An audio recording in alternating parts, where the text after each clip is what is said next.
Hubert Védrine, bienvenue au Club des Vigilants. Nous sommes très heureux de vous recevoir aujourd'hui. Et merci pour votre fidélité. Vous connaissez le club depuis longtemps. Vous étiez venu d'ailleurs en 2008. À l'époque, c'était notre ami Marc Ullmann qui vous avait accueilli. Hubert Védrine, on ne vous présente plus. Néanmoins, je voudrais rappeler quelques éléments clés de votre parcours. Vous avez rejoint comme conseiller la cellule diplomatique de l'Élysée en 1980 après l'élection de François Mitterrand. À cette époque, vous avez 34 ans. En 1988, vous êtes porte-parole de la présidence et en 1991, vous devenez secrétaire général de l'Élysée jusqu'en 1995. En 1997, Lionel Jospin vous choisit et Jacques Chirac vous nomme ministre des Affaires étrangères et vous le restez jusqu'en 2002. Si bien qu'on peut dire qu'à des postes qui engagent directement la diplomatie française ou très, très proche du sommet de l'État, vous avez été le témoin et l'acteur d'un cycle d'un quart de siècle que maintenant qu'on bénéficie de ce que Raymond Aron appelait la connaissance des suites, on perçoit à la fois la richesse, la complexité et l'importance, et qui a été marqué notamment par la chute du mur de Berlin, la dislocation du bloc de l'Est, la dislocation aussi du communisme en tant qu'idéologie. Sans doute comme conséquence l'apparition de l'hyperpuissance américaine, et je rappelle d'ailleurs que l'hyperpuissance est un terme que l'on vous doit. Évidemment la montée en puissance des pays émergents et puis tout un cortège de crises qui ponctue la vie internationale, la guerre en Yougoslavie, la guerre au Kosovo, évidemment le 11 septembre dont on observe encore maintenant les suites, ou le génocide au Rwanda. Pendant cette période aussi, vous avez servi deux présidents de la République, François Mitterrand et Jacques Chirac, si bien qu'on peut dire que vous avez un peu réalisé cette synthèse ce terme qu'on retient de plus en plus, cette synthèse gaulo-mitterrandienne, dont vous nous direz peut-être quelles sont ses caractéristiques, mais probablement l'une d'elles, c'est un attachement à la souveraineté nationale, et puis peut-être aussi cette idée que la France a un rôle à jouer et à travers des projets qui se renouvellent dans le temps, et en particulier le projet européen pour ce qui concerne la présidence de François Mitterrand. Et je rappelle aussi d'ailleurs que vous êtes très impliqué dans la perpétuation de l'héritage du président Mitterrand, puisque vous dirigez l'Institut François Mitterrand depuis 2003, je crois. Alors vous êtes aujourd'hui consultant, vos analyses sont recherchées et très écoutées à la fois pour leur profondeur et leur pondération, et peut-être aussi pour qualité qui est toujours probablement la qualité la plus critique en termes d'analyse, qui est votre liberté de penser et votre liberté de parole. Voilà, alors quand vous étiez venu en 2008, on avait intitulé la matinale Géopolitique et volonté. Donc vous nous direz peut-être si la volonté est un facteur suffisant pour essayer d'organiser ou de réguler un peu la marche du monde, dont on peut voir régulièrement à quel point il est chaotique. Peut-être comme première question pour lancer le débat, je voudrais vous demander quelle est, à votre avis, aujourd'hui la crise qui vraiment doit mobiliser les énergies et les volontés, puisqu'on parle de volonté. Merci. D'abord, merci pour votre invitation, pour votre présentation. Ça va, ça résonne pas trop? Alors, à mon avis, c'est impossible de se précipiter sur la géopolitique en parlant par exemple du Moyen-Orient ou de la Corée ou de Trump ou de Poutine, etc., etc., si on n'a pas en tête plusieurs choses fondamentales qui pèsent sur toute réflexion et sur notre avenir collectif. Le premier, c'est je ne développe pas, mais on développera après si on voulait dans l'échange, le compte à rebours écologique. Ça domine tout le reste, absolument tout le reste, même si énormément de milieux politiques n'arrivent pas à réaliser cette évidence, même si les milieux médiatiques s'en fichent complètement, sauf quand il y a un événement particulier pendant un jour ou deux. ce qu'écrivent les scientifiques périodiquement est vrai. Donc ils sont quand même extrêmement inquiets. Je ne parle pas que du climat, je parle de l'ensemble des questions. Deuxièmement, il y a le mouvement des plaques tectoniques démographiques. Quand vous regardez la démographie sur 10, 20, 30 ans, la population de l'Europe diminue, la population de l'Asie augmente, l'Amérique c'est à peu près stable, l'Amérique latine augmente un peu, et l'Afrique explose démographiquement. Ça ne peut pas ne pas avoir des conséquences considérables, bouleversantes, au sens propre du terme. Donc il y a deux processus, donc avec des comptes à rebours, tic-tac, qui surdéterminent tout le reste à long terme. Après, vous avez la révolution numérique, dont on parle tout le temps. Les gens disent ah, ça change tout, mais on ne sait pas ce que ça change en fait. Mais bon, c'est automatique de dire dictionnaire idées reçues, ça change tout. Ça va changer quoi exactement? Vraisemblablement tout, mais sous quelle forme? Et après, il y a la géopolitique. Et donc la difficulté de l'analyse aujourd'hui, c'est de saisir les liens entre ces crises, ces processus qui sont certains à très long terme, mais dont les effets se voient déjà. Il faut s'en occuper tout de suite, très long terme, moyen terme ou immédiat. Le remplacement de millions, centaines de millions d'emplois dans le monde par la robotisation, c'est pas dans 20 ans, ça a commencé maintenant. Et puis après, vous avez la géopolitique, qui peut être impactée par tout ça. Pour prendre un terme anglais, impactée, puis corriger le rapport de force, corriger la hiérarchie dans le monde. Par exemple, à mon avis, les pays qui seront incapables de faire preuve de compétitivité écologique, j'emploie le terme exprès, même s'il n'est pas encore répandu, seront progressivement déclassés. C'est un exemple, il n'y en a pas mis d'autres. Bon, quand on en vient à la géopolitique, il y a plusieurs grands débats depuis une vingtaine d'années. Non pas depuis la chute du mur, qui est une date exagérée, c'est une date émotionnelle, spectaculaire, mais la vraie date importante, c'est la fin de l'URSS, 2 ans après. Et donc le début après de ce qu'on a appelé le monde global, mais qu'on n'arrive pas à définir de façon consensuelle. Pendant la guerre froide, c'est clair, il y a l'Est et l'Ouest, c'est le troisième monde dans lequel se disputent l'Est et l'Ouest. Dans le monde global, on ne sait pas exactement. D'abord, il y a le débat sur est-ce que c'est la fin de l'histoire, parce que tout le monde est d'accord sur le marché et la démocratie. Fukuyama, plus subtil que ce qu'on dit quand on le lit, mais du régime. Ou alors, au contraire, Huntington qui dit « Mon pauvre ami, vous trompez, on est au contraire menacé par un clash des civilisations ». Huntington n'a jamais dit « Il faut faire le clash », c'est-à-dire « On est menacé par ».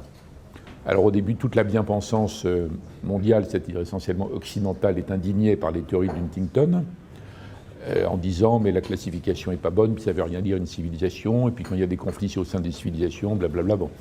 Il y avait une dizaine d'années, la décennie où je parle d'hyperpuissance américaine, mais pas après. J'en parle dans la décennie 90. Et donc il y a une décennie où le monde occidental est sur la ligne Fukuyama, en gros, fukuyamesque. D'ailleurs, les gentils Européens, depuis la guerre, qui croient vivre dans un monde de bisounours, ils sont fukuyamesques avant Fukuyama. Et ils sont déboussolés aujourd'hui parce que le monde est dur. Ils croyaient que la communauté internationale, alors qu'en fait c'est Jurassic Park, donc ils ont beaucoup de mal à s'adapter, les Européens. Donc il y a ce débat sur clash ou pas clash, civilisation ou pas, etc. Après, donc, il y a 10 années d'optimisme global, occidental, et après le 11 septembre et une série d'autres événements, la tendance est plutôt, le fond de l'air est plutôt Huntington par rapport à ça, avec des querelles sans fin dans chaque pays sur l'interprétation à donner à ça, puisque c'est très corrélé aux convulsions gigantesques au sein de l'islam, notamment de l'islam sunnite, qu'on ne peut pas traiter d'un point de vue étriqué franco-français, qui est un phénomène global, et par rapport auquel on est des victimes collatérales, on n'est pas centraux. Ce n'est pas parce que la politique dans les banlieues aurait échoué qu'il y a Boko Haram. Bon, donc il y a une sorte, dans le masochisme plaintif des débats français, il y a encore une sorte d'arrogance à l'envers, en fait. Et c'est nous qui avons spécialement échoué. Bon, il faut avoir une vision globale sur ce sujet. Donc dans ce fameux monde global, il y a un mélange de phénomènes qui relèvent de ce que disait Fukuyama sur l'extension de la démocratie, l'aspiration des peuples à, pas forcément à la démocratie occidentale qui ne marche pas bien, mais disons au respect des droits, en tout cas, respect des droits des gens. Il y a beaucoup d'éléments qui ressemblent à ce que disait Huntington, malheureusement, notamment dans l'islam, à toutes les frontières de l'islam, mais au sein de l'islam, entre sunnites, chiites, et puis au sein de l'islam, entre la toute petite minorité, mais qui fait des dégâts, djihadistes, terroristes, etc., et les autres. Donc il y a toutes ces convulsions-là. Puis après, il y a la géopolitique classique. Tout ça étant mélangé. Moi, quand je parle d'hyperpuissance, c'est parce que les États-Unis, après donc, la fin de l'URSS, sont la plus grande puissance qu'on ait jamais vue. Même l'Empire romain ne dominait pas la Chine et inversement. Il y avait d'ailleurs peu de communication. Bon, il n'y avait pas de monde global. En tout cas, dans le monde global, c'est la première fois qu'il y a une puissance qui a tout.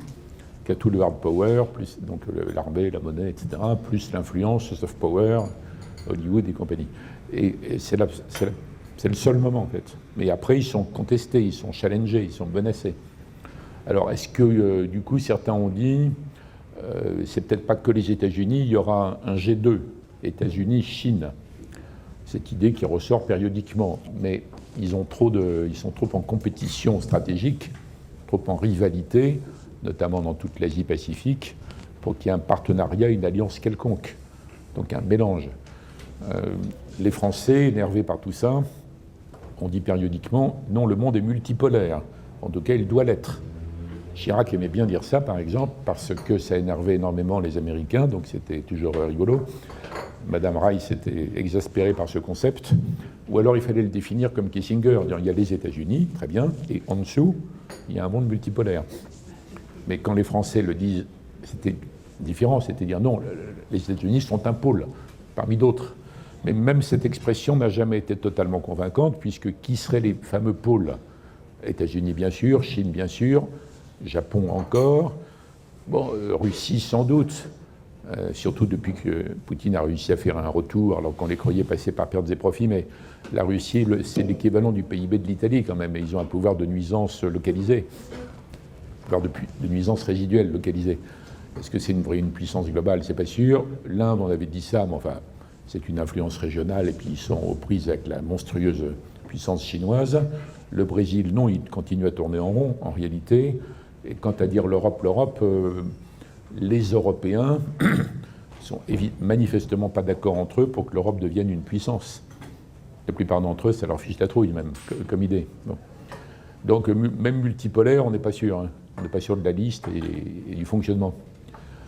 Alors, certains ont dit, mais si rien de tout ça n'existe, ça veut dire qu'il n'y a pas de pôle, finalement. Donc, c'était la théorie du patron du planning staff du département d'État, Richard Haas, il y a quelques années, zéro polaire. C'est un monde sans pôle, et c'est pas vrai non plus. On ne peut pas dire qu'il n'y ait pas un pôle américain ou chinois. Vous voyez, on tourne un peu en rond. Alors, il y a le cadre multilatéral. Il y a l'ONU, il y a avec toutes les agences spécialisées qui fonctionnent tant bien que mal. Vous avez le cadre du G20, du G7, mais c'est des cadres, ce n'est pas des puissances.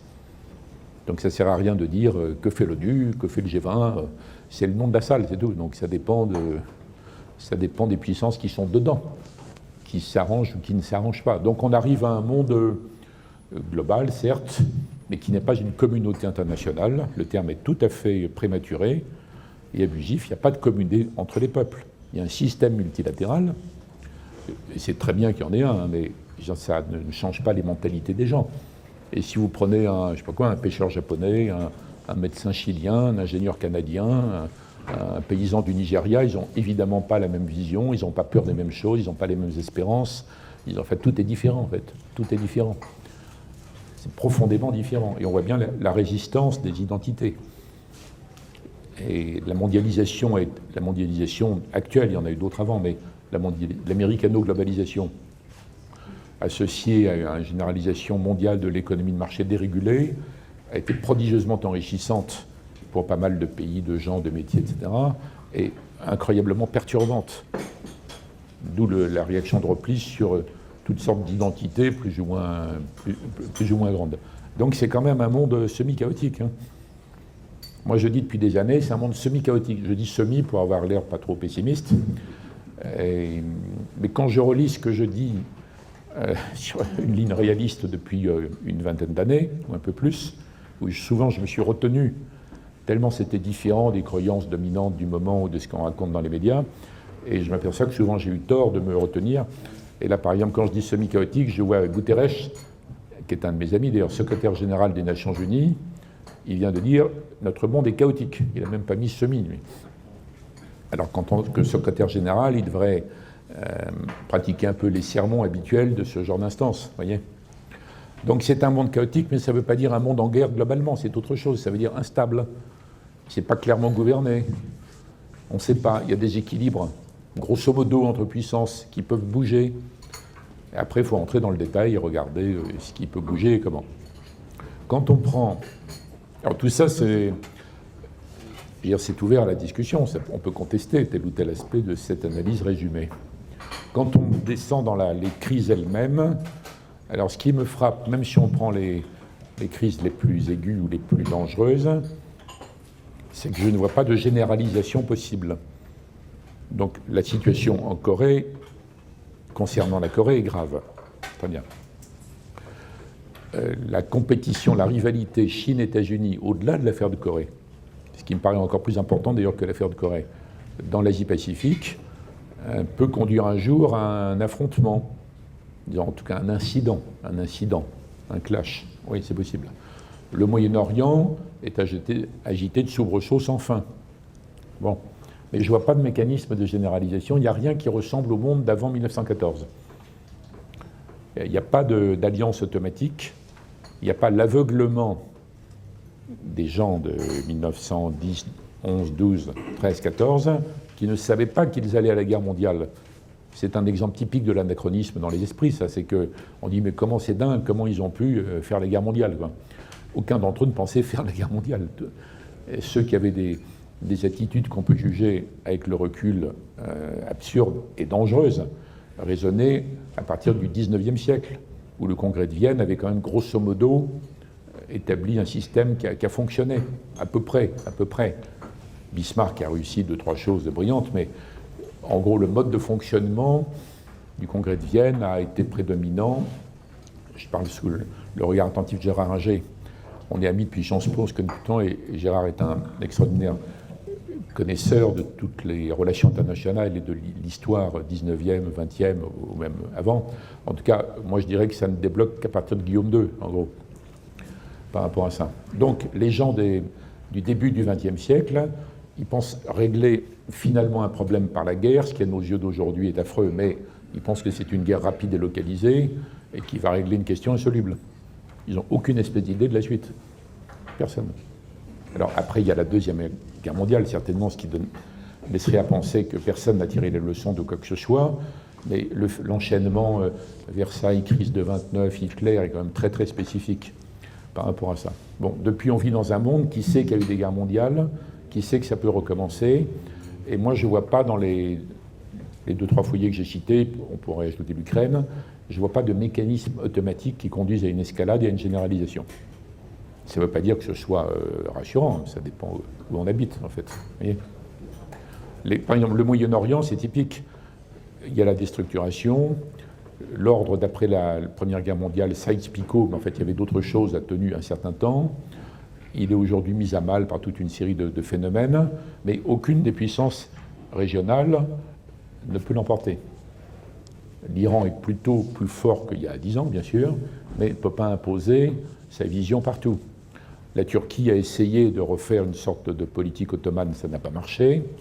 L'Égypte est très très faible et dépend totalement de l'argent des pays sunnites riches et amis de l'Égypte. Parce qu'après, il y a le clivage sur quels sont le genre d'islamistes qu'on supporte ou qu'on combat. Bon, l'Arabie est dans une sorte de contre-offensive par rapport précisément au retour sur la scène de l'Iran. L'Arabie était vent debout contre l'accord d'Obama sur le nucléaire iranien, mais ce qu'il craignait en vrai, ce n'est pas l'usage de l'arme nucléaire par l'Iran, à mon avis, c'était le retour de l'Iran, tout simplement. Et comme ils ont été incapables d'utiliser utilement la longue période depuis 1979, révolution en Iran, pour faire de l'Arabie et des autres pays sunnites des pays modernes, normaux, qui se développent avec des populations pas trop mécontentes, ils sont rattrapés par l'histoire, et c'est ça que tente maintenant le prince héritier qui vient de faire ce putsch, pour tenter de, peut-être trop tard, je ne sais pas, de moderniser l'Arabie. Mais l'Arabie, enfin en tout cas sous la direction de MBS, là, ils ont de l'énergie, mais est-ce qu'ils peuvent dominer l'ensemble de la région? Non. Ils ne peuvent pas remettre entièrement l'Iran dans sa boîte. Donc aucun d'entre eux ne peut l'emporter. Quant à Israël, moi je pense qu'Israël a tort historiquement sur la question palestinienne, mais ça peut être débattu. Mais en tout cas, on ne peut pas accuser Israël de compliquer la situation régionale. Ils ne font que se protéger par rapport à ça. et notamment par rapport à la question iranienne. Et là-dessus, sur la question iranienne, il y a un assez grand consensus en Israël sur le fait que c'est un danger vrai. Et aucune puissance extérieure ne peut refaire à l'ancienne l'organisation du Moyen-Orient comme on l'a fait après la Première Guerre mondiale. On ne peut pas, c'est fini. Les Occidentaux ont perdu les leviers. On a perdu le monopole de la puissance dans le monde. Et même si on mettait, par hypothèse, Trump, Poutine, Xi Jinping ensemble, d'abord, je ne suis pas sûr qu'ils se mettraient d'accord sur quoi que ce soit, sur ce qu'il faut faire au Moyen-Orient, et je suis sûr qu'ils n'arriveraient pas à l'imposer sur place, de toute façon. Donc vous avez là une sorte de zone volcanique qui devrait continuer, et on est donc comme des vulcanologues, c'est-à-dire on peut faire l'analyse des cendres qui retombent, mais on n'a pas de levier direct par rapport au Moyen-Orient. Mais ça ne veut pas dire généralisation.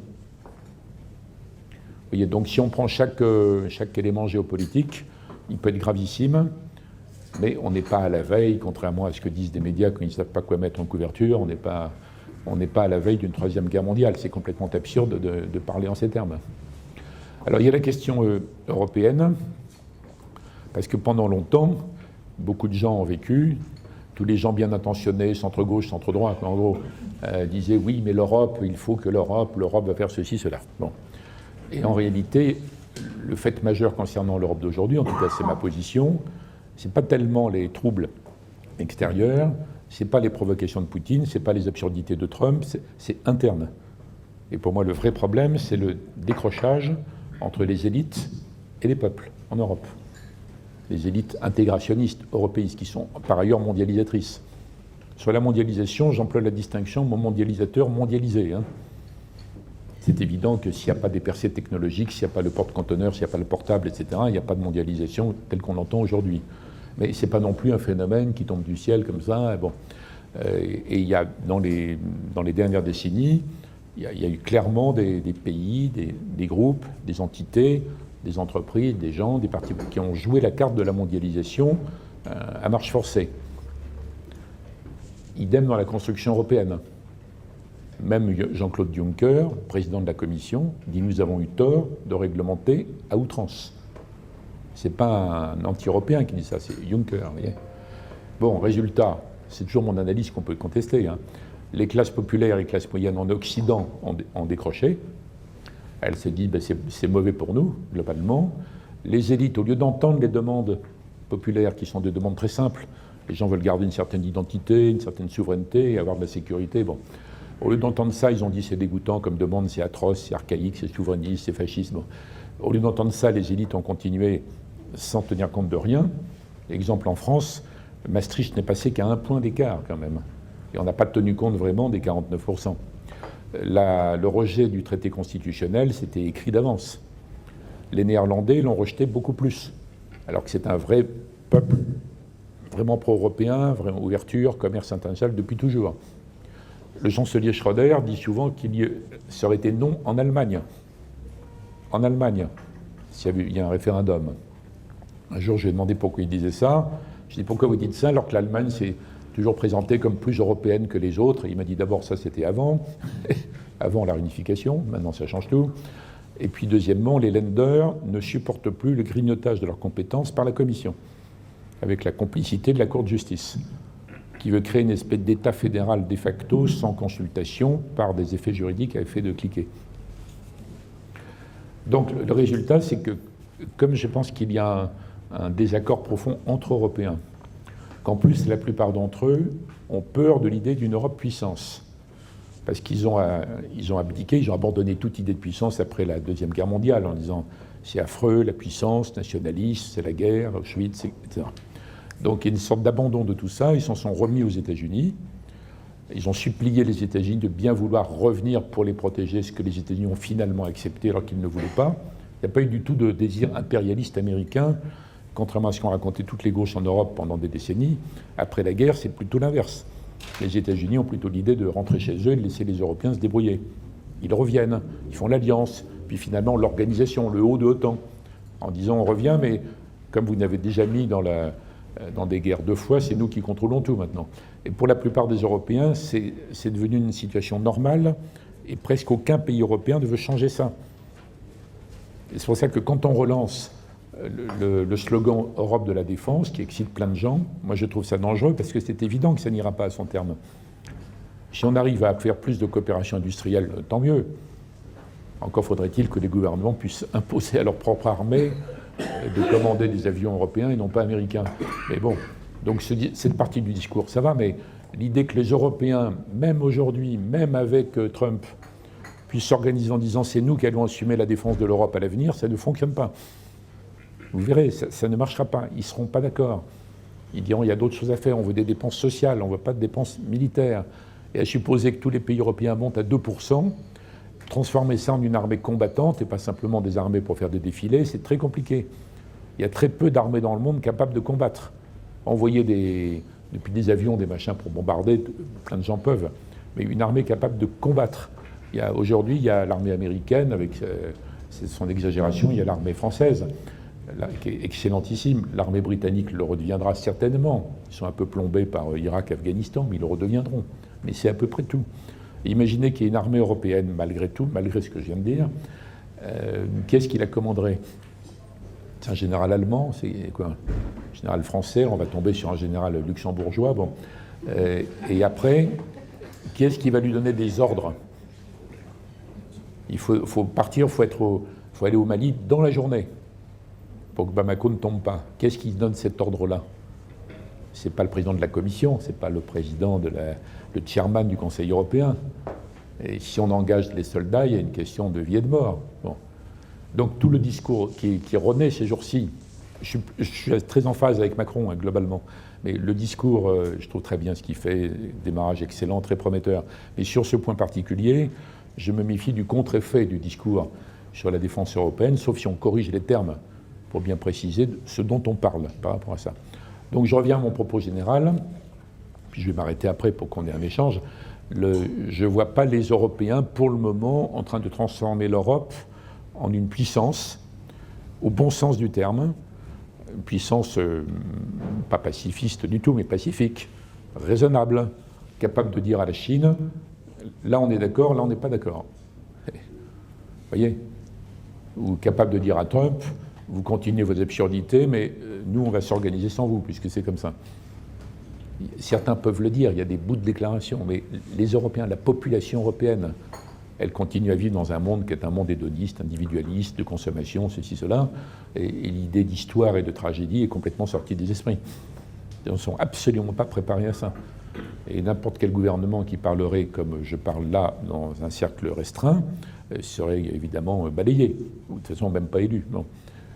Donc il y a un vrai problème en Europe qui me paraît être même conceptuellement et mentalement un peu le ventre mou du système, plus la question démographique qui nous affaiblit, la question écologique. Si on fait un effort géant, on peut revenir en tête disons, de ce que j'appelle moi l'écologisation de tout, alors transition écologique, mais si on s'y met pas vraiment, c'est les Chinois qui vont nous passer devant.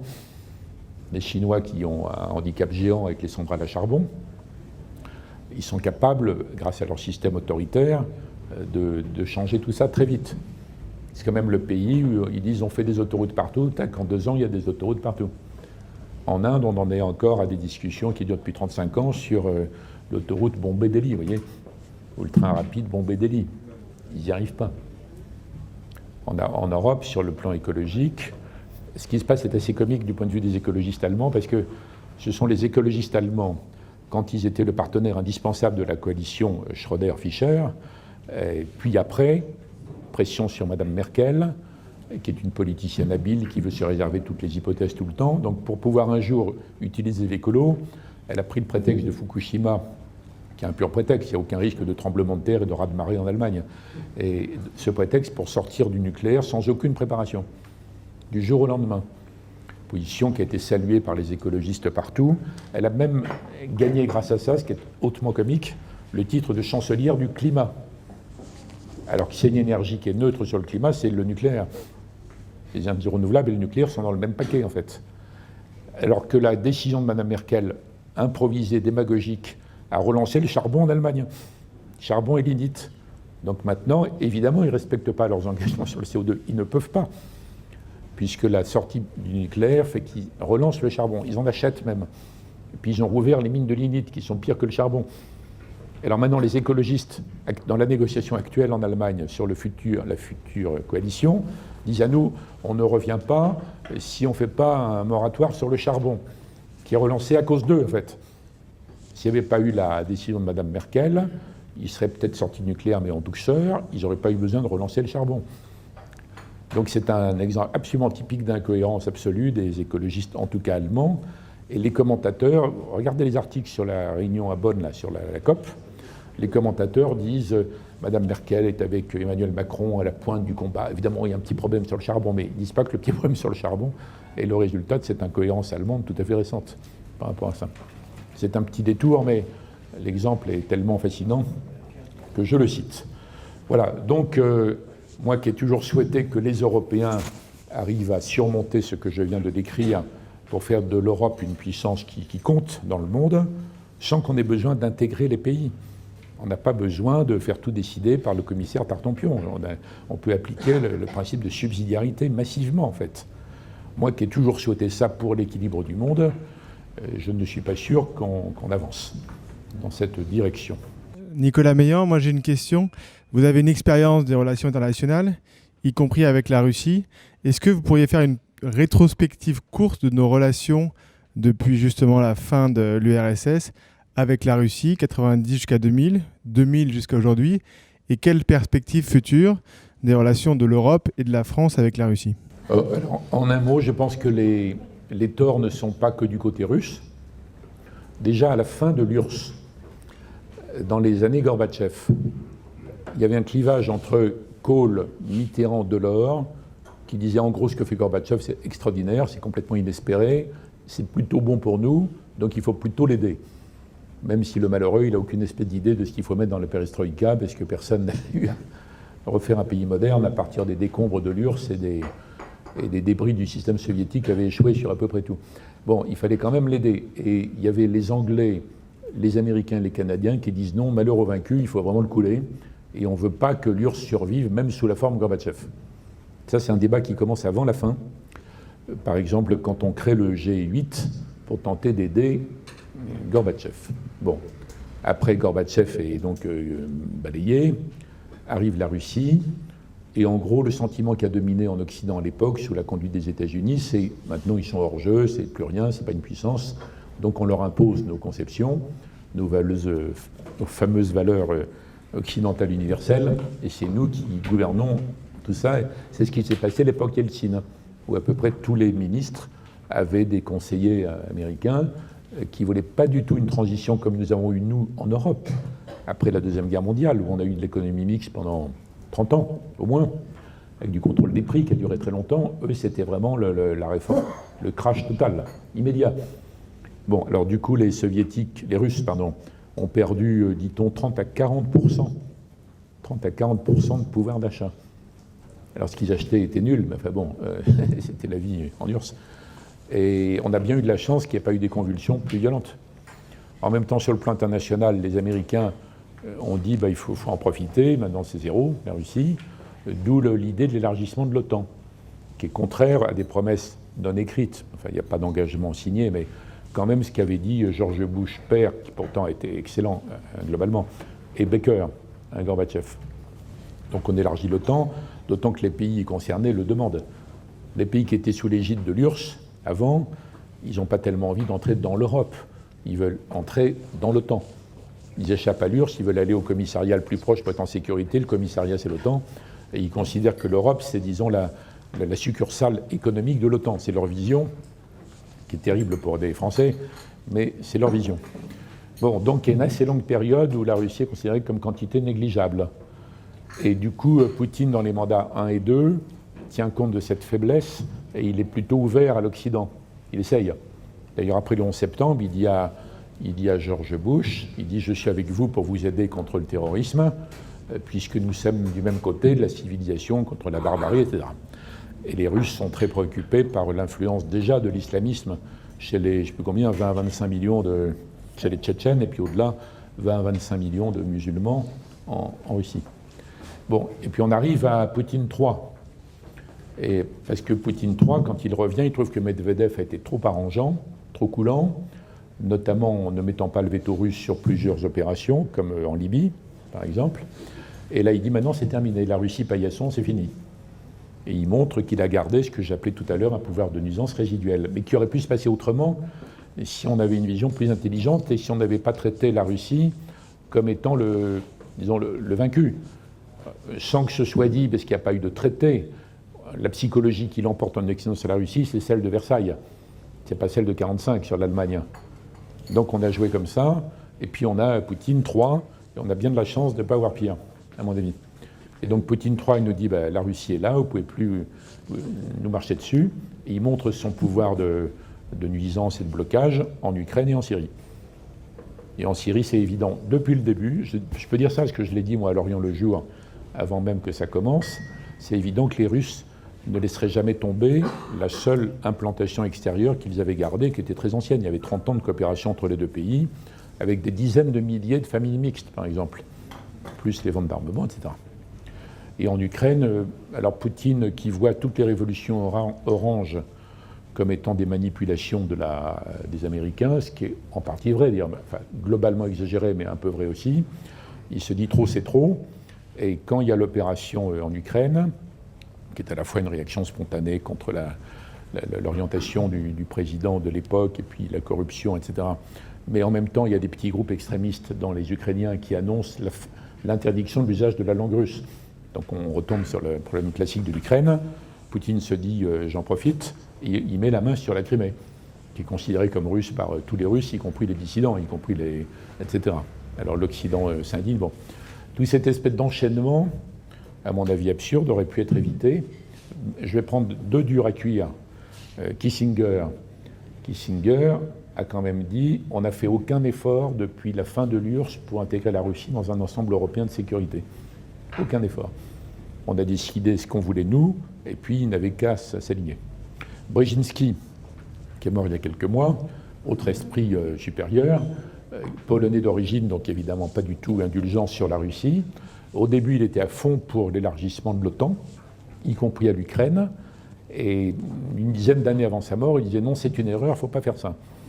Il faut que l'Ukraine soit un pays pont entre les deux, un pays finlandisé, c'est-à-dire en gros neutre, totalement libre sur le plan interne, qui soit un pont entre les deux. Voilà, donc moi je suis plutôt de cet avis-là. Je pense qu'on a accumulé les erreurs, plus les positions américaines sur les antimissiles, sur donc l'OTAN, j'en ai parlé, plus le traité Union européenne-Ukraine qui avait pour but de couper l'Ukraine de l'arrière-plan russe. On aurait pu être plus intelligent, je pense. Alors aujourd'hui, c'est très compliqué. Moi, je pense qu'il faut remonter la pente, et qu'il faut sortir de cette ligne générale qui n'est pas atlantiste, contrairement à ce que dit Régis Debray, parce que par exemple, Sarkozy, Hollande, Fabius n'étaient pas atlantistes. Par rapport à ça, ils étaient occidentalistes, sans les États-Unis, puisqu'ils trouvaient Obama beaucoup de troupes détachées et abstraits et lointains, et puis ils ne peuvent pas aimer Trump. Bon. Donc c'est des atlantistes, disons les fameux néoconservateurs américains à la sauce française, et le Quai d'Orsay aujourd'hui en est plein, c'est des occidentalistes. Et ils pensent que l'Occident apparemment a triomphé, mais ce n'est pas vrai, et que l'Occident est environné de menaces chinoises, islamistes, démographiques, etc., etc. Ils en tirent deux conclusions, enfin deux ou trois. Un, c'est qu'il faut ne pas être en contradiction, pas trop avec les États-Unis, qu'il ne faut pas de politique étrangère française trop autonome et trop singulière parce que ça met le désordre dans le système occidental. Et par ailleurs, il ne faut pas critiquer les Israéliens, quoi qu'ils fassent, parce qu'ils sont en première ligne contre toute cette barbarie globale. Bon. Ça, c'est l'occidentalisme à la française. Et dans cette conception-là, il ne faut absolument pas améliorer quoi que ce soit avec Poutine. Il faut rester très dur, intransigeant, maintenir les sanctions, les durcir s'il le faut. Ça, c'est la ligne.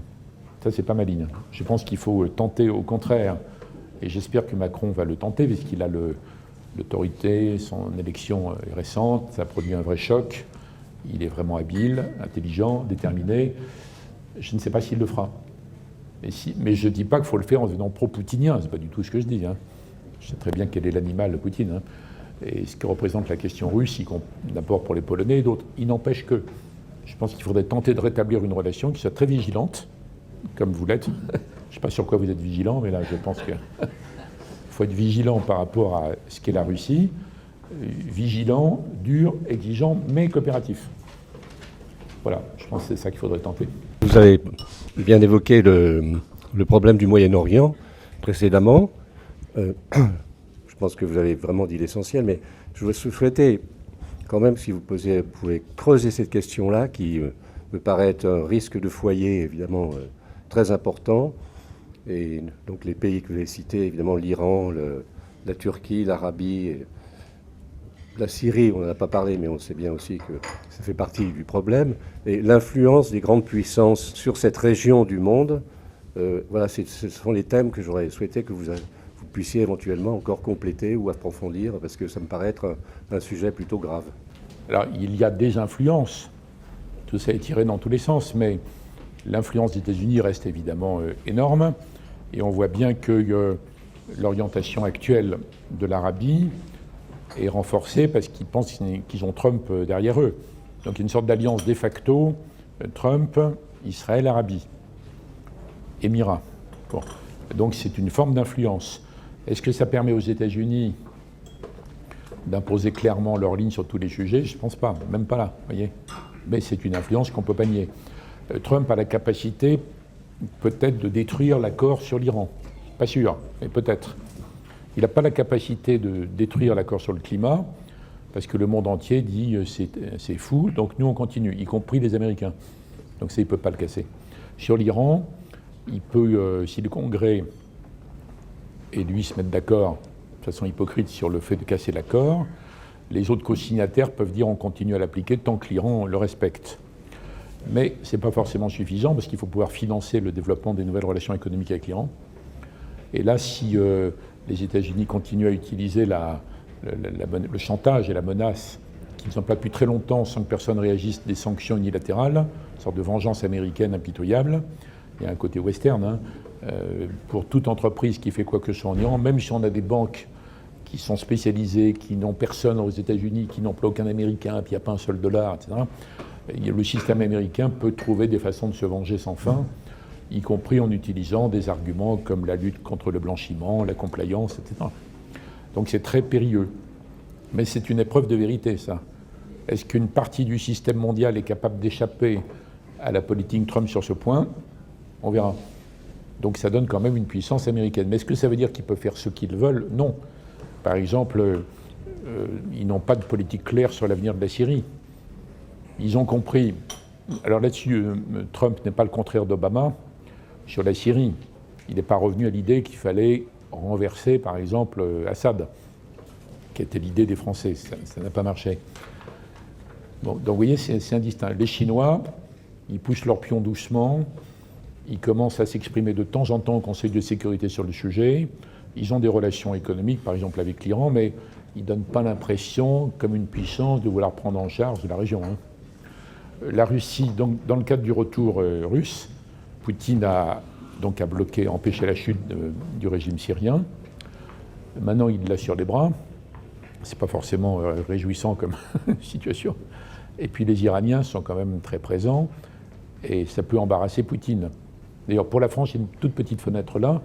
Si Poutine trouve que c'est quand même dangereux d'être chargé tout seul de l'avenir de la Syrie avec les Iraniens, il pourrait retrouver un certain intérêt à ce que tel ou tel Européen, et donc par exemple la France, revienne un peu dans le jeu. Enfin, on dépend d'eux là-dessus, puisqu'on s'est auto-exclu par une sorte de moralisme intransigeant qu'on peut comprendre pour des raisons humaines, humanitaires, philosophiques, mais dans la réalité brutale du monde, ça nous a mis hors jeu. Bon, voilà, puis les autres puissances, je ne sais pas. Alors après, il y a l'affaire des convulsions islamiques, parce que ça, c'est quand même très déterminant. Mais ce n'est pas le jeu des grandes puissances, comme on disait autrefois, qui explique entièrement ce qui se passe au Moyen-Orient. Et elles n'ont pas la solution. C'est pour ça que je m'attends plutôt, moi, à la poursuite d'une espèce de situation. Vous savez, dans le monde, il n'y a pas de mer calme en vue. Il n'y a pas de cyclone partout tout le temps. Et on est dans mer agitée ou très agitée tout le temps. Et ça peut durer. Pourriez-vous revenir sur la rivalité États-Unis-Chine qui paraît être, comme vous l'avez dit, le sujet géopolitique majeur, disons, des prochaines années. Pensez-vous notamment que l'avance militaire et technique américaine est telle qu'il ne devrait pas y avoir, en tout cas sur 10 ans, de modification majeure d'équilibre y compris en Asie, ou voyez-vous d'autres types d'évolutions? Alors d'abord, je pense que pour les États-Unis, l'idée qu'ils ne soient pas ou plus un jour la puissance dominante du monde est une idée presque intolérable. Elle est intolérable mentalement, conceptuellement, politiquement. Et c'est très angoissant pour eux. Brzezinski, auquel je reviens, avait très bien expliqué que les Américains, tout en ayant abandonné la vieille Europe pour construire leur projet, se sentaient en insécurité relative par rapport au reste du monde. C'est pour ça qu'ils voulaient tous les systèmes de défense tout le temps. Tous les systèmes offensifs, défensifs, dissuasifs. Pour être en sécurité. Mais pour être en sécurité, il y a un balancement permanent aux États-Unis entre est-ce qu'on reste chez nous, pas complètement isolé, le mot isolationniste est exagéré. Ils ont été isolationnistes pendant très longtemps par rapport à l'Europe, le testament de Washington et la suite, mais il n'était pas du tout par rapport à l'Amérique centrale et à l'Asie, par exemple. Mais bon, est-ce qu'on reste, en gros, on s'organise, on se protège, ou est-ce que le monde étant tellement rempli de menaces, est-ce qu'il faut aller partout, avec des bases partout et contrôler tout? Il y avait une phrase que j'adore de George W. Bush qui a dit un jour « C'est fou ce que le monde est plein d'étrangers ». Mais ça fait rigoler. Mais il y a une part de vrai par rapport à la psyché américaine. Alors qu'est-ce qu'on fait? Ces espèces de barbares, on fait des limes, mais c'est où? On y va quand même. Bon. D'où les convulsions d'ailleurs des États-Unis, frappantes, depuis que cette inquiétude s'est installée, depuis 20 ou 30 ans. À chaque fin de présidence, ils élisent le contraire exact. Vous voyez? À la fin de Clinton, ils ont élu Obama. À la fin de... Enfin, après... Oui, non, pardon. À la fin de Clinton, ils ont élu George W. Bush. Après George W., ils ont élu Obama. À chaque fois, c'est l'inverse exact. Après Obama, Trump. Alors, il y a des continuités, même entre Obama et Trump. C'est dur d'y penser, parce que Obama était tellement raffiné, sophistiqué, élégant, intelligent, etc. Et l'autre est tellement brutal et vulgaire qu'on ne voit pas le lien, mais il y a deux, trois sujets où il y a un lien, en fait. Bon, alors par rapport à la Chine, l'idée que les Américains sont partagés depuis le début. Il y a Larry Kissinger, depuis l'origine, c'est lui qui a réussi le coup incroyable de disloquer la menace communiste éventuelle avec l'alliance avec la Chine, etc. Donc il dit, il faut faire avec, il faut accompagner. C'est en accompagnant la puissance chinoise et son développement qu'on s'en sortira le mieux pour nous. Et alors périodiquement, il y a des groupes qui disent c'est pas possible, ils deviennent trop puissants, trop dangereux pour notre économie, nos intérêts stratégiques, etc., etc. Mais les États-Unis n'ont jamais basculé dans une opposition globale. Et quand ils tentent de faire de l'endiguement par rapport à la Chine, ce n'est pas avoué. Le fameux pivot d'Obama vers l'Asie, c'était un peu ça. Donc relancer les relations avec tous les autres. Ça a moyennement marché, en fait. Trump, on ne sait pas très bien, parce qu'il démarre très, très, très violent sur le fait que la Chine bénéficie de la mondialisation, les États-Unis non, etc., etc. Puis après, il va être le meilleur ami du Chinois, parce qu'il en a besoin sur la Corée, on ne sait pas très bien par rapport à ça. Je ne crois pas que les États-Unis puissent adopter une politique de confrontation ouverte. Je pense que c'est plus possible. Mais ça n'empêche pas qu'il y aura un clash à un moment ou à un autre. Parce qu'entre la volonté américaine de préserver la liberté de circulation en haute mer qu'ils assurent depuis 1945, avec leurs 7 flottes, je crois, dans les 7. Ce n'est pas les conventions internationales, c'est les 7 flottes, enfin c'est les 2. Entre cette volonté-là, ils ne veulent pas y renoncer, notamment dans ce que les Chinois appellent les mers de Chine. Et la volonté chinoise d'en faire un lac intérieur, à coup de poldérisation des îlots, là, c'est pas possible qu'il n'y ait pas un clash à un moment donné. Et pour les États-Unis admettre qu'ils ne peuvent plus aller librement partout dans toutes les mers du monde, il faut demander l'autorisation à l'amiral chinois X, là, c'est intolérable comme idée. Donc je ne sais pas comment ça va tourner. Alors je sais que les marines ont mis en place une sorte de système de relations, de téléphone rouge entre eux, pour éviter l'incident non voulu. Mais il reste l'incident voulu, à un moment ou à un autre. Et pour moi, c'est plus important que l'affaire de Corée, ça. Voilà. Ils ne peuvent pas être des partenaires. Il y a une rivalité historique très, très ancienne. Alors je sais bien que les spécialistes de la Chine, de l'histoire de la Chine, de la langue de la Chine, ils disent, mais vous inquiétez pas, parce que les Chinois se méprisent tellement le monde extérieur qu'ils ne vont jamais chercher à nous convertir. Bon. Ils ne nous feront jamais le coup des valeurs chinoises universelles qu'il faut imposer à tout le monde. Et contrairement aux chrétiens et aux musulmans, ils ne sont pas prosélytes, en fait. Les autres sont dévorés d'envie prosélyte, plus ou moins aiguë selon les moments, mais chinois, pas du tout. Donc les spécialistes de la Chine disent bah, c'est une grande puissance qui s'installe, et puis on arrivera bien à trouver un équilibre, comme on a fait en Europe au 19e. Donc il faut refaire un congrès de Vienne avec la Chine dedans. Et les spécialistes de géopolitique et d'énergie disent tout ça c'est bien joli, mais un tel niveau de puissance, ils ont déjà la capacité d'influencer, de manipuler, d'inhiber, voire d'acheter 20, 30, 40, 50 pays. Ça revient au même, au bout du compte. La question reste ouverte. Bonjour, Michel Ferrand. Je souhaiterais vous interroger sur le nucléaire. Aujourd'hui, on a toujours un traité de non-prolifération qui est en vigueur et normalement 5 pays qui sont dominants dans le cadre de ce système-là. Les autres, sauf s'ils ont des centrales civiles, sont réputés être des voyous. Pour autant, on a un voyou numéro 1 qui est l'Iran. Pourquoi est-ce qu'on ne parle pas d'Israël, du Pakistan ou d'autres États qui ont des ambitions nucléaires avérées et qu'on ne les rabaisse pas au rang des voyous? Autrement dit, est-ce que dans la ferme des animaux, est-ce qu'il y en a qui sont plus égaux que d'autres? Ouais, c'est évident, oui. Enfin, votre dernière phrase est évidente, oui. De toute façon, dans le monde, il n'y a pas de 2 poids 2 mesures, il y a 10 poids 10 mesures. Il faut distinguer le discours dominant, qui est une sorte de discours idéaliste wilsonien, sur les choses internationales, et la réalité des choses. Dans l'affaire du nucléaire, je ne suis pas pour la prolifération, mais bien sûr, je pense, je dois être franc avec vous, je pense que l'existence de la dissuasion nucléaire mutuelle a empêché qu'il y ait une nouvelle guerre générale entre l'URSS et les États-Unis.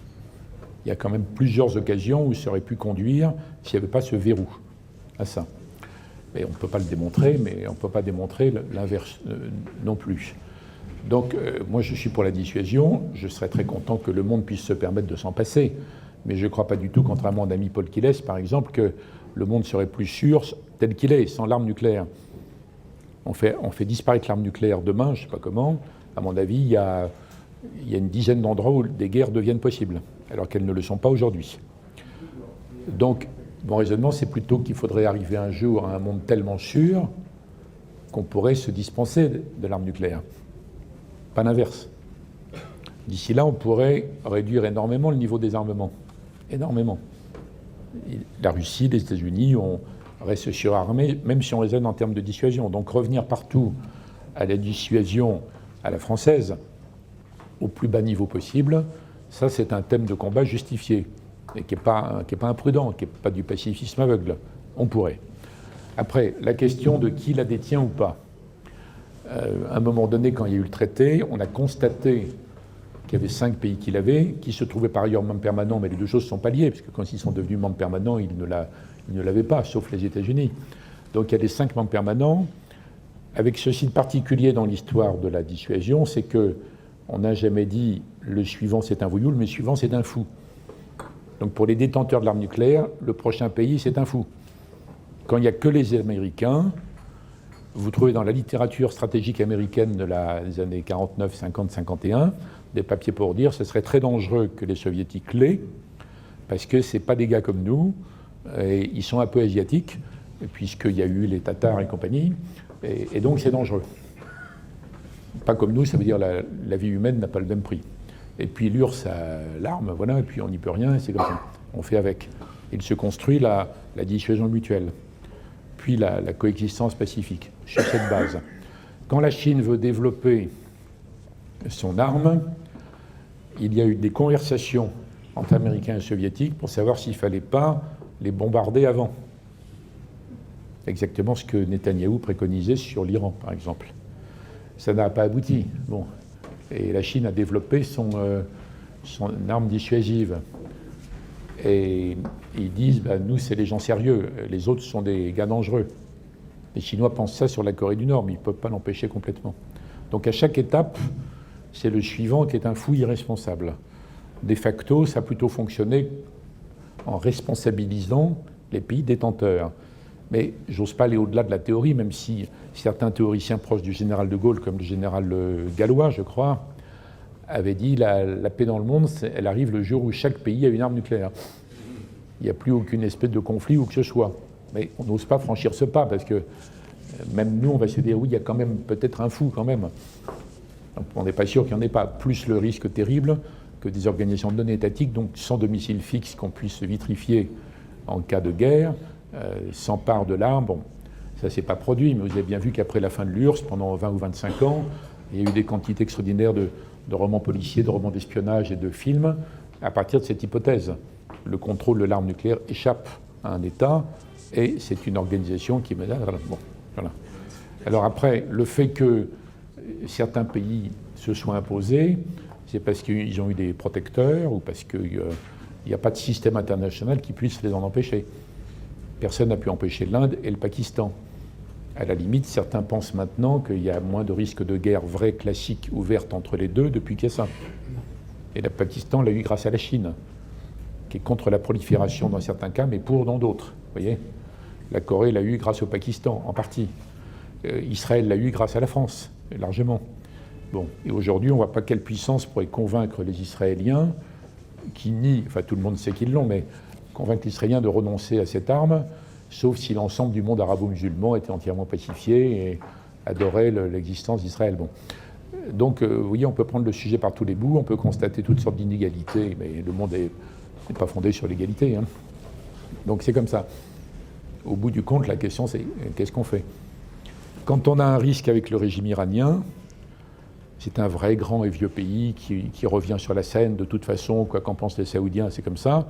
Mais c'est vrai qu'il y a plusieurs faces dans ce régime iranien, qu'il y a la face rouhani, qui est quand même du régime, mais après, il y a l'Iran, une société très jeune, de gens qui veulent vivre dans un grand pays normal, moderne, et qui sont derrière Rouhani, faute de mieux. Ils voteraient pour un plus réformateur s'ils l'avaient, etc., etc. Mais il y a aussi le volet Pasdaran. Et d'ailleurs, maintenant, ceux qui étaient furieux contre l'accord Obama relancent la contestation de deux autres volets, et qui est le programme de missiles iranien, dont les Iraniens disent que ça n'a pas de rapport avec l'arme nucléaire, mais enfin, sait-on jamais. Les Iraniens disent, mais nous, on est environnés de puissances hostiles, qui ont tous l'arme nucléaire, sans parler des Américains et des Israéliens, donc c'est pas anormal qu'on ait quand même un système de défense, malgré tout. Et puis il y a la question des Pasdaran, parce qu'il y a plusieurs politiques étrangères iraniennes, il y en a deux. Celle qui conduit à la négociation et l'accord Obama, et puis il y a celle qui utilise tous les chiites de la région, pas uniquement le Hezbollah. Puis c'est lié à l'affrontement Iran-Arabie. Ils se battent par Yéménites interposés, par Syriens interposés, peut-être maintenant, hélas, par Libanais interposés, et on ne voit pas quelle est la puissance, je reviens à l'affaire des puissances extérieures, qui pourrait imposer un grand accord de coexistence du Moyen-Orient. Certains disent, ceux qui veulent montrer leur science disent qu'il faudrait faire comme les accords de Westphalie, mais ça n'existe pas s'il n'y a pas Richelieu et Mazarin. S'il n'y a pas une puissance dominante, dirigée par deux individus exceptionnellement intelligents, qui arrivent à imposer un accord. Et donc, dans le système mondial actuel, on ne voit pas qui l'imposerait aux Iraniens et aux Saoudiens. Ils finiront peut-être par lassitude, par conclure une sorte de pacte de coexistence. C'est à ça qu'il faut travailler, mais on n'y est pas. Sur cette question de l'arme nucléaire, on a entendu dire ces derniers temps, on a entendu des inquiétudes sur la tentation que pourrait avoir Trump d'appuyer sur le bouton. Qu'en pensez-vous? Et d'une manière plus générale, que pensez-vous de la rationalité ou de l'irrationalité du personnage Trump? Alors, il y a une tentative. D'abord, j'en sais rien, hein, fondamentalement. J'en sais rien, ce sont que des hypothèses. Hein. Mais il est vrai que ceux qui ont été totalement sidérés par l'élection de Trump, les démocrates, tous les Européens, et on va dire toute la bien-pensance mondiale, sidérés, alors que c'était possible. Plusieurs mois avant, moi je me suis fait engueuler à France Inter, enfin engueuler par des auditeurs furieux, parce que j'avais dit plusieurs mois avant, son élection n'est pas impossible. C'est tout, pas impossible. Et on m'a dit, mais comment on pouvait envisager des choses aussi choquantes, tout ça? Bon, il y a un mélange. C'était impensable, première chose. Deuxième étape, il a été élu, donc sidération. Et vous vous rappelez que pendant quelques jours, les grands journaux américains qui font campagne contre Trump depuis le début, puis ça continue, puis il fait campagne contre eux, enfin les journaux de la côte est et la côte ouest, disaient peut-être que les grands électeurs ne vont pas suivre. Ils se raccrochaient à cette idée. Et évidemment, ça ne s'est pas produit. Étape suivante, peut-être qu'il y aura un impeachment. Ils ont commencé à en parler avant même qu'il soit à la Maison-Blanche. Impeachment pour cause de vulgarité, je sais pas, bon, on ne sait pas très bien. Après, maintenant, il y a le courant des psychiatres américains qui dit c'est un fou. Mais ils sont tous de la côte Est, et puis, enfin, plus Hollywood. Bon. Et donc ils disent c'est un fou. Ils oublient d'ailleurs ce qu'avait dit Freud en arrivant face à Manhattan. S'ils savaient que je leur apporte la peste. Là, on ne sait pas où est la peste. Bon, donc ça continue. Et donc il y a une partie du système américain qui continue à essayer de penser ça sur Trump en disant il est complètement irrationnel. Moi, je ne pense pas. Je pense qu'il a une vision incroyablement simpliste, comme beaucoup d'Américains, qui sont manichéens en fait. Et il a une vraie expérience d'homme d'affaires brutal. Il se fiche totalement du monde extérieur et il veut imposer sa loi de façon désordonnée. Mais il n'est pas complètement irrationnel dans son système. Il veut remettre l'Amérique au premier plan, il veut trouver des jobs pour les gars du Middle West en perdition, bon, etc. Et puis il en a marre de la politique dans laquelle on soutient que les minorités et pas les autres. Alors on peut trouver ça complètement ridicule, complètement simplé, complètement schématique, mais il y a quelque chose de réel. C'est une partie de l'Amérique. Et son électorat lui reste en gros fidèle. En gros. Et les républicains qui le détestent évidemment, parce qu'il les a écrabouillés, mais n'osent pas le lâcher parce que l'électorat ne le lâche pas. Les quelques républicains importants qui commencent à se détacher de Trump, c'est des gens qui ne se représentent pas la fois d'après, pour le moment. Donc, voilà. Alors, je ne pense pas qu'il soit... Tous les gens à catégorie qui essaient de le mettre dans une boîte ont du mal. Il est isolationniste. Il n'est pas isolationniste. Il est égoïste. Égoïste et brutal. L'Amérique d'abord. Mais comme sa vision du monde est fausse, ça peut amener à des absurdités. Par exemple, son histoire de mur avec le Mexique qui existe déjà aux trois quarts, le mur, hein, en fait. Bon. Il s'agit de compléter le mur en faisant payer les Mexicains. Bon. C'est complètement idiot quand il dit ça, puisqu'il y a un mouvement de retour des Chicanos vers le Mexique ces dernières années, pour des raisons de développement du Mexique, grâce à l'ALENA, que Trump veut casser. Donc il y a des espèces de montagnes d'incohérence. Mais si tous les dirigeants mondiaux incohérents étaient taxés de fous, ce serait un vaste asile. J'ai tendance à penser que le seul pays qui est gouverné rationnellement depuis 20 ou 30 ans sans discontinuer, c'est la Chine. Vous avez démarré votre exposé en parlant d'écologie et de démographie. J'en suis très heureux. Pourquoi est-ce que vous le mettez dans cet ordre-là ? Je pense que la démographie a beaucoup plus d'influence sur l'écologie que l'inverse, même s'il y en a une réciproque. Et corrélativement, j'ai une deuxième question, parce que quelque part elle est corrélée. Qu'est-ce que va devenir l'islam en France ? Est-ce qu'il va s'éteindre ou tout dominer ? On ne sait pas. Non, là... Sur la première remarque, vous avez raison, c'est une combinaison. Mais c'est lié au mode de vie, c'est lié au mode de production, c'est lié à tout ça. S'il y avait 7 milliards de chasseurs-cueilleurs, il n'y aurait pas de CO2, mais il n'y aurait pas assez de gibier non plus. Donc, voilà. Donc c'est la combinaison, vous avez raison, il y a un phénomène aggravant. S'il y avait 1 million d'habitants sur la Terre, tout le monde pourrait rouler en Ferrari, on s'en fiche. C'est zéro problème en termes de rejet. Donc il y a une combinaison absolue entre les deux. Je ne vais pas reciter Woody Allen, mais bon, c'est compliqué. Par exemple, en matière de prolifération, il y a 30 ou 40 ans, on disait qu'il y aurait 30 puissances nucléaires en l'an 2000. C'est pas vrai, vous voyez. Et en matière de démographie, il y a des pays où ça explose, notamment grâce à la réislamisation par le bas, ce qui fiche en l'air le planning familial, mais il y a des pays dans lesquels la transition démographique est plus rapide, vous voyez. Le Maghreb, c'est plus rapide que le Sahel, par exemple. Mais vous avez totalement raison, il y a une combinaison entre les deux. Bon, sur l'islam, alors, d'abord, la question n'est pas d'abord celle de l'islam en France, c'est celle de l'islam. L'islam, c'est des convulsions dans l'islam, mondialement parlant. Alors, il y a la question sunnite-chiite qui n'a pas toujours été aussi forte, mais qui est réveillée aujourd'hui, Iran-Arabie, j'en ai dit un mot. Et il y a ce qui se passe dans l'islam, globalement. Et c'est là où je trouvais tout à l'heure qu'il y a une sorte de masochisme français, une sorte de prétention inversée, comme s'il fallait tout expliquer par nos défaillances. Ça, c'est tout le courant de la repentance qu'on connaît, comme si la France avait été le seul pays à faire des colonies, le seul pays à pratiquer à un moment donné l'esclavage, etc., enfin le trafic. Bon. Tout ça, c'est une espèce d'exagération nombriliste, prétentieuse, ridicule. Ridicule dans l'expiation, mais bon, ça revient au même. Alors, sur l'islam, ça ne s'explique pas d'abord par des questions françaises. c'est la répercussion. Le fait que l'Arabie ait financé pendant 30 ou 40 ans, dans l'impunité la plus complète, le wahhabisme, qui est la forme la plus violente et la plus régressive de l'islam, ça a quand même des conséquences. Il faut se rappeler qu'à l'origine en Arabie, puisque ça a été écrit une première fois, disloqué, puis c'est erroné, mais quand on revient à l'origine de l'accord entre Wahhab et Saoud, enfin l'origine, c'est quand même quasiment les mêmes positions que Daesh. Hein. Ils ont d'ailleurs commencé par exterminer tous ceux qui n'étaient pas sur cette ligne-là et à détruire tous les monuments, y compris musulmans. Toutes sortes de tombeaux à la Mecque qui n'étaient pas exactement dans la ligne islamiste reconstituée.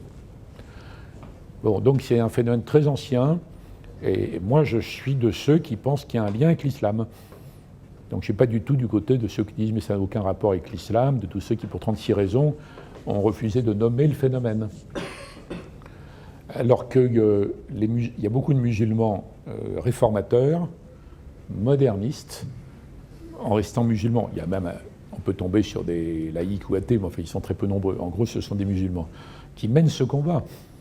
Sans remonter à Salman Rushdie, regardez ce que disent beaucoup d'intellectuels maghrébins, beaucoup de femmes maghrébines, la grande professeure de physique, par exemple, dont j'oublie le nom, qui est tunisienne, qui est absolument remarquable. Regardez même ce que dit le roi du Maroc. Regardez ce que disent Sisi. Alors Sisi, on peut dire sa répression est atroce, mais c'est une guerre civile comme il y a eu en Algérie. Bon. Regardez ce que disent Kamel Daoud, enfin des tas de gens partout. Il y a des dizaines et des dizaines et des dizaines de musulmans réformateurs qui disent on est en lutte contre l'islamisme, vous vous rendez pas compte, vous êtes trop aveugle. Quand il y a des histoires sur voile et compagnie, c'est pas la liberté d'une petite jeune fille qu'il faut respecter, c'est un test, c'est une opération délibérée par rapport à ça. Donc et vous nous laissez tomber si vous réagissez pas plus. Et il y a un débat franco-français qui est enfermé dans une vision qui conduisait, à mon avis, à une sorte d'aveuglement. Et moi, je ne suis pas sur cette ligne. Et il faut décortiquer ensuite les raisons du déni en France. Alors, il y a plusieurs courants. Il y a d'abord une partie des Français qui sont tellement laïcs qu'ils ont fini par penser que la religion, ça compte jamais, que c'est toujours, ça cache autre chose. Oui, la religion, mais en fait, c'est une histoire de pétrole. Bon, on ne me la fait pas, vous voyez, ce genre de pensée. Alors qu'il y a quand même des phénomènes religieux intrinsèques, profonds, même s'il n'y a pas que ça. Après, il y a tout le courant repentant, en disant c'est affreux, nous on a fait la colonisation, on a fait la guerre d'Algérie, c'est atroce, on ne peut rien dire contre eux. Bon. Alors que les Algériens eux-mêmes nous disent mais c'est pas le sujet. Nous on a eu la guerre civile, on a failli être islamisé, on l'a empêché, on a besoin de votre aide. Oui mais nous on ne peut pas critiquer parce qu'on a fait la guerre d'Algérie. C'est incohérent comme position, mais c'est très fort à gauche, ça. Une partie de la gauche. Après vous avez alors le calcul cynique genre Plenel, puisque le prolétariat c'est des imbéciles qui votent Front National. Maintenant, il faut qu'on trouve un prolétariat de remplacement. Donc, les damnés de la terre, ce sont les immigrés. Donc, on va jouer cette carte-là. Ça, c'est l'islamo-gauchisme, mais qui est clairement exprimé, d'ailleurs. Et c'est vrai qu'il y a beaucoup dans tous les petits mouvements d'extrême gauche, il y a énormément de gens qui sont juridiquement des Français, mais qui sont des Arabes militants de cette thèse, de la thèse Plenel, en gros. Bon. Et ça, c'est un calcul politique, c'est délibéré. Après, vous avez une sorte de courant catho de gauche, je l'ai cité, et puis vous avez les responsables qui se succèdent au pouvoir et qui disent oui, même si c'est vrai, je ne peux pas le dire parce que je vais faire exploser les banlieues. Donc ça s'est beaucoup ajouté. Et ça a conduit à des dirigeants successifs disant le terrorisme, comme si c'était bouddhiste, ou on ne sait pas très bien. Bon. Et alors moi, je ne suis pas du tout sur cette ligne, je pense que c'est pas courageux, je pense qu'il faut dire que c'est du terrorisme islamiste.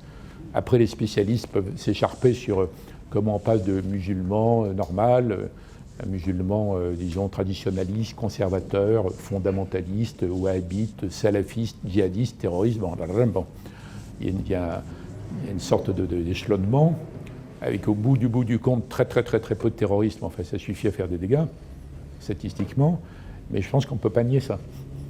Et c'est une erreur. Et que le nier en France, c'est abandonner en race campagne les musulmans réformateurs, qui nous demandent au contraire l'appui. Donc l'avenir sur l'islam en France, ça dépend un peu de ce débat, en fait. Alors toutes les tentatives faites par les ministres de l'Intérieur depuis toujours pour les regrouper, pour faire ce que Napoléon avait fait avec les Juifs, et c'est assez commode parce que en fait, les Juifs à l'époque, c'était 0,002% de la population, donc c'était assez commode de les convoquer le lundi. Je veux une réponse jeudi prochain. Bon, ça c'est Bonaparte. Bon, on ne peut pas refaire la même chose. Ça ne marche pas. Et puis les musulmans sont quand même nombreux et très divisés. Alors là, on tombe sur ceux qui sont dans les mains des Algériens ou des Marocains ou des Turcs ou des islamistes cachés, à moitié, complètement. C'est très compliqué. Mais je ne crois pas que l'islam en France puisse être durablement organisé, stabilisé, tant qu'il n'y a pas dans le monde musulman un renversement du rapport de force entre les islamistes très minoritaires mais qui arrivent à impressionner ou à terroriser les autres et l'immense majorité des musulmans qui veut dépasser ça. Voyez. D'ailleurs, le leader islamiste tunisien, Ranouchi, qui a été au pouvoir à un moment donné, qui a perdu les élections, qui a quitté le pouvoir, c'est le seul exemple pour le moment d'un parti islamiste battu et qui s'en va. Non. Les autres, en Égypte, il a fallu une sorte de gigantesque soulèvement, à la fois militaire et populaire et social, pour qu'ils sortent. Bon. En Tunisie, c'est spécial. Et donc Ranouchi, il dit aujourd'hui, c'est peut-être un calcul à très très long terme, enfin bon, il dit qu'il faut l'alliance des musulmans modérés et des démocrates. Quelqu'un qui va dire ça à France Inter, par exemple, sans dire que c'est une citation de Ranouchi, va provoquer une protestation aiguë du journaliste présent. Comment on peut dire musulmans modérés, c'est de l'islamophobie, ils sont tous modérés, blablabla, vous voyez, ce genre de truc. Donc moi je pense que c'est intolérable, que c'est dangereux, qu'il faut franchir ce cap et faire l'alliance, je suis d'accord avec Ranouchi sur ce point, il faut faire l'alliance des musulmans modérés et des démocrates. Contre l'islamisme, il faut le réduire. Alors le réduire après, c'est se protéger policièrement autant qu'on peut, intervenir militairement quand on n'a pas d'autre choix, mais la vraie contre-attaque finale, elle sera culturelle et théologique. C'est quand les musulmans ont réussi à s'organiser pour dire leur interprétation du Coran est délirante. Bon, il faut disons qu'il y ait une autorité théologique gigantesque. Le roi du Maroc arrive un peu, puisqu'il est commandeur des croyants. Donc de même que son père disait « Khomeini est un mécréant qui n'a rien compris », vous pouvez le dire, M6 peut faire des discours courageux. Et vous remarquerez, je termine là-dessus, cette question, que l'ensemble de ces musulmans qui sont en première ligne de ce combat ne dénoncent jamais l'islamophobie. Jamais. Ils ne se servent jamais du concept. Ils savent très bien que c'est un concept qui est utilisé pour empêcher la controverse sur l'islam. Il est utilisé par les islamistes, en fait. D'autant que le mot islamophobie, si on le prend au sérieux, il mélange des choses contradictoires. Il mélange d'abord le fait d'avoir peur de l'islam. Bon, les 3/4 des Européens ont peur de l'islam tel qu'il est devenu, et la plupart des Arabes de France ont peur de l'islam tel qu'il est devenu. Vous savez, c'est ça qui explique que dans le Midi, il y a des tas d'Algériens qui sont là depuis 3 générations, qui sont des musulmans laïcs, et qui votent Front National contre les barbus. Vous voyez ce genre de paradoxe. Ça existe, ça existe. Donc islamophobie, c'est la peur, proprement dite. Après, il y a le fait qu'il ne faut pas maltraiter l'épicier marocain du coin. Ça, c'est évident, mais il faut trouver un autre mot pour le désigner. Ça. Et puis après, il y a la critique de l'islam. Alors, au nom de quoi il serait interdit dans la France de 2017 de critiquer l'islam alors que c'est les musulmans les premiers? Regardez ce qu'écrit Boualem Sansal, par exemple. C'est insensé comme interdiction prétendue. Voltaire passerait pas 8 jours sans avoir 10 procès aux fesses. Hein. Voltaire, il disait sur l'Église, il disait « écrasons l'infâme ». On peut être d'accord, pas d'accord du tout. Mais quelqu'un va dire aujourd'hui, il faut écraser l'infâme, l'islam, prison, vous voyez. Donc je pense qu'il faut casser ça. Il faut casser ça pour avoir des chances de gagner à terme, dans l'intérêt des pays d'Europe, où il y a des musulmans qui sont travaillés par cette offensive, et dans l'intérêt des pays arabes et tous ceux qui sont à côté de nous et qui ont sacrément besoin de nous pour surmonter ça. Parce qu'on ne peut pas souhaiter qu'il y ait des guerres civiles aussi atroces qu'en Algérie dans chaque pays pour l'emporter. Sisi est très très répressif en Égypte, mais pour les Coptes, il est le protecteur. Il n'a pas fait l'équivalent des morts de la guerre civile algérienne pour le moment. Hein. Donc c'est un sujet pénible, mais je profite du cercle restreint pour parler cash. Oui, vous avez parlé tout à l'heure de... Vous avez parlé... oui, mais c'est le micro qui ne marche pas. Bon, d'accord. Alors, vous avez parlé tout à l'heure du fait que vous ne croyez pas à une 3e guerre, en tous les cas que le monde était chaotique et instable. Mais j'ai parmi mes clients une personne qui travaille dans la direction générale d'une structure qui fait des trains, beaucoup d'infrastructures. Et en fait, il voit un arrêt complet de tous les contrats, des signatures en ce moment. Et ils disent que potentiellement, les budgets publics sont réorientés vers des moyens militaires. Voilà, donc je voudrais avoir votre avis là-dessus. Et quid aussi du risque financier qui pourrait être un facteur justement de déstabilisation aussi. C'était sur la politique de puissance de l'Union européenne, vous avez fini votre intervention là-dessus, et je ne vous vois pas trop optimiste sur le fait que l'Union européenne peut avoir une politique de puissance. J'ai tendance à penser que ça peut être nécessaire pour donner un peu de la perspective au projet européen et pour que les peuples ne s'en désintéressent pas trop, surtout au moment où le leadership américain est un peu de côté. Les Chinois, on l'a vu avec le dernier congrès, les Chinois défendent plus leur idéologie au niveau international. Donc si cette puissance européenne est souhaitable, comment raisonnablement on peut y arriver, voilà. Oui, bonjour. Je voudrais revenir sur la hiérarchie que vous avez posée en début de petit déjeuner sur l'écologie, démographie, géopolitique. Et j'aimerais avoir votre sentiment sur des thèses sans doute un peu plus radicales, j'ai l'impression, de gens comme Jean-Marc Jancovici, par exemple, qui disent que la guerre en Syrie ou les printemps arabes sont des conséquences écologiques.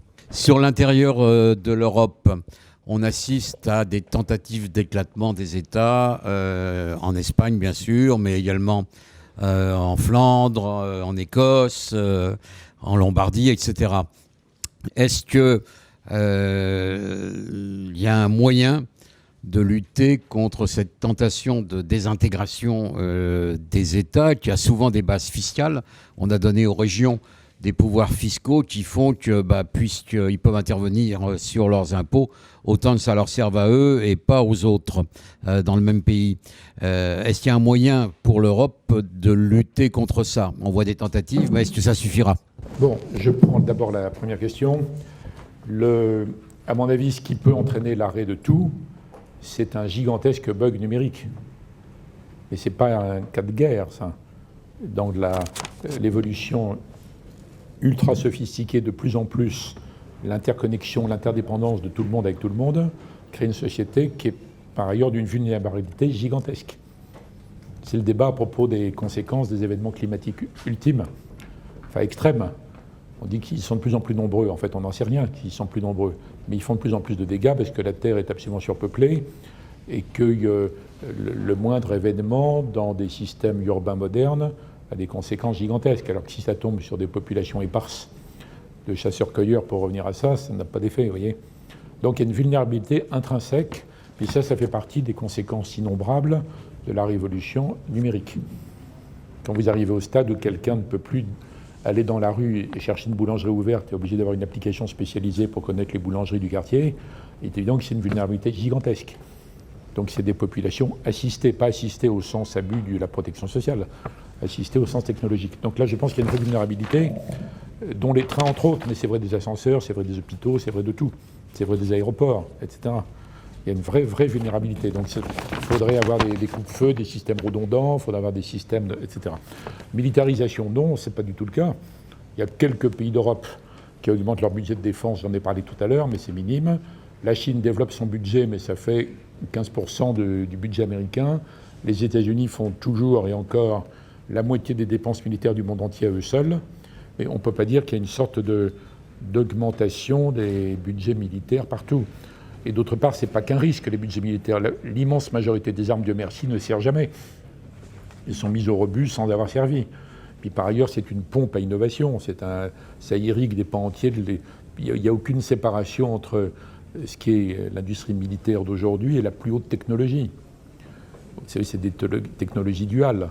Donc j'ai une vision moins pessimiste, enfin non pessimiste, sur l'aspect militaire. Il faudrait que tout le monde ait un budget militaire suffisant, à peu près équilibré, dissuadant les autres, bon, etc. En revanche, sur la vulnérabilité de la société totalement numérisée, oui. Je ne développe pas, mais bon, voilà. Ensuite, le lien entre écologie et les combats, je ne crois pas du tout. Il peut y avoir des liens avec l'écologie, par exemple au Soudan, les histoires du Darfour, qui ont contribué à mobiliser Hollywood, qui a obtenu par ce biais de la politique américaine la création du Soudan Sud, qui est une erreur géante. Bon, c'est un affrontement archi-classique, mais aggravé par les sécheresses entre les éleveurs et les cultivateurs. Bon, ça c'est archi-classique, il y a ça dans toute l'Afrique, depuis toujours. Il y avait même ça dans le Far West, au début, à l'époque des rails sur la prairie. Bon. Donc il y a un lien. Est-ce que c'est un lien avec les changements climatiques actuels? Ce n'est pas démontré, d'autant que le réchauffement qui, lui, était établi aboutit à ce qu'il y ait plus d'eau qui circule. Il y a moins de glaciers, c'est tout bête, il y a plus d'eau.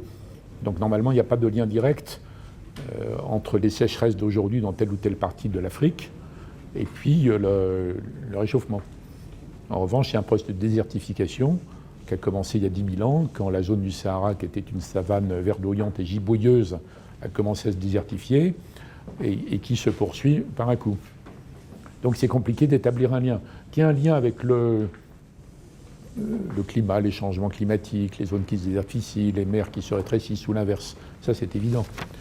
Mais il faut être prudent là-dessus. Ce n'est pas parce qu'il y a une évidence de la gravité extrême du compte à rebours écologique dont j'ai parlé, mais la plupart des grands scientifiques mettent en premier lieu l'effondrement de la biodiversité. Je suis en train de lire un livre passionnant du grand spécialiste français du néolithique, Jean-Paul Demoule, sur les millénaires oubliés. C'est les millénaires avant le surgissement des civilisations. Et là-dessus, il y a des indications tout à fait claires. Je vous invite à regarder. Voilà, donc le lien n'est pas évident. Il peut se produire. Et l'affaire syrienne, les printemps arabes, ça s'explique tout à fait autrement. En Tunisie, c'est énormément de gens plutôt bien formés, études supérieures, chômeurs, face à un régime qui ne sait pas répondre à ça. Et Hassan II qui était rusé et cynique, quand Ben Ali poursuivait Bourguiba, en fait, en réalité, tout en étant sans comparaison avec Bourguiba en termes de niveau personnel. Et Hassan II disait, je ne veux pas trop de diplômés d'enseignement supérieur, chômeurs qui vont faire la révolution. Hassan II disait ça 20 ans avant. Hein. Ce n'est pas une position tenable. Et puis disons, l'absence de formation, l'arabisation de base complètement ratée, l'analphabétisme des filles, c'est un handicap géant. Donc il y a d'autres explications. Et puis la Syrie, c'est un phénomène de contagion. Ben Ali est tombé, Moubarak a été lâché, on veut changer le régime. Et au début, c'est une révolution plutôt pacifique. La contestation en Syrie, c'est archi banal en fait. Il n'y a pas d'écologie là-dedans. En revanche, il peut y avoir des affrontements d'origine écologique dans l'avenir, bien sûr. Alors les réfugiés climatiques, peut-être un peu. Plein de gens vont se battre pour être réfugiés climatiques parce qu'ils pensent qu'ils auront plus de chances d'avoir le statut de réfugié comme ça, mais il n'y a que quelques cas où c'est tout à fait justifié. Le vrai drame, le drame géant, si les scientifiques pessimistes ont raison, c'est la fonte des glaces de l'Himalaya, en tout cas la réduction drastique, parce qu'il y a quand même au moins la moitié de la population du monde qui vit de ça, qui vit des fleuves, qui descendent. Il y en a 10. Hein, depuis les fleuves du Pakistan jusqu'aux fleuves du nord de la Chine, vous avez 7-8 grands fleuves qui ont permis la vie, là, depuis l'origine des civilisations. Donc si c'était le cas, là, on est dans des scénarios littéralement impensables. Impensables. Alors la question, j'ai deux questions européennes en deux sens différents. Sur l'affaire de la puissance, ce que j'ai dit, c'est que moi je serais tout à fait pour une Europe puissance, mais je constate que les Européens ne sont pas preneurs de ça.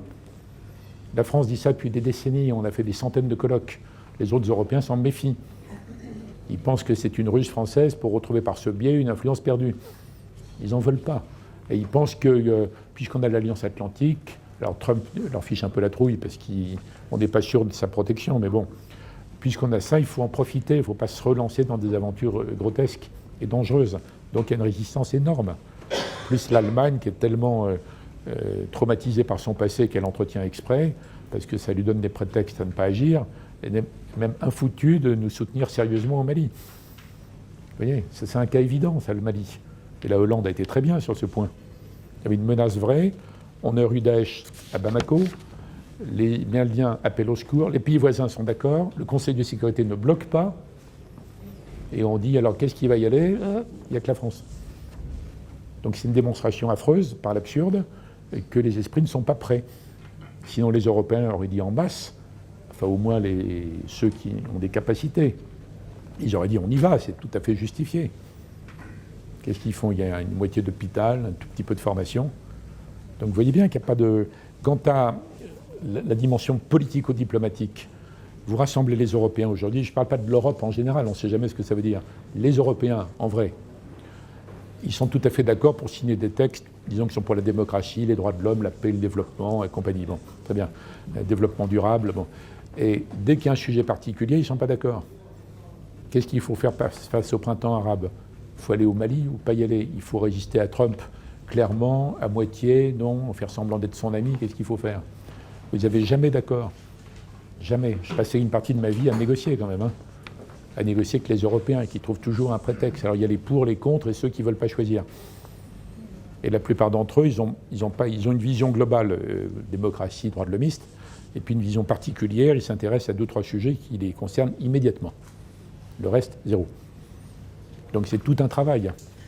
Donc il faudrait qu'en Europe, partout, il y ait des leaders énergiques, efficaces, parlant vrai, pédagogues, un peu brutaux, pour alarmer les Européens sans les paniquer. En disant maintenant ça suffit, il faut sortir de la léthargie stratégique. Il y a un monde qui est quand même dur. Il faut créer une puissance, dans le bon sens. Vous voyez que c'est pas si simple. Et moi je serais tout à fait pour. Il faudrait commencer d'ailleurs sur les sujets où on n'est pas d'accord. Il faudrait commencer par demander par exemple à des pays antagonistes de proposer une synthèse. Question Russie d'origine. Pour la Pologne, c'est un agresseur imminent. Pour l'Italie, c'est un fournisseur de gaz. Donc on leur dit, vous avez 1 an pour travailler, vous nous proposez une synthèse qui soit plus réaliste, plus coopérative, mais très prudente quand même et vigilante. Si vous arrivez à vous mettre d'accord entre vous, les Européens peuvent s'y retrouver. Et on prend d'autres couples antagonistes, sujet par sujet. Alors ensuite, la question de Gérard Inger.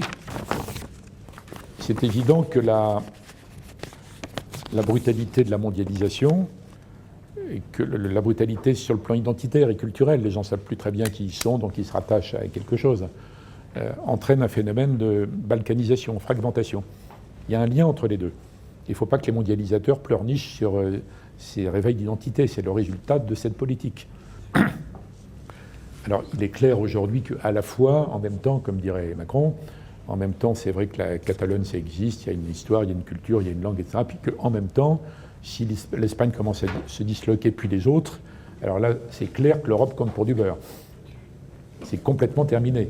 Si l'Europe redevient comme la Confédération germanique, d'après Richelieu, hein, on est totalement hors jeu sur tous les sujets. On n'est plus capable de se mettre d'accord sur rien.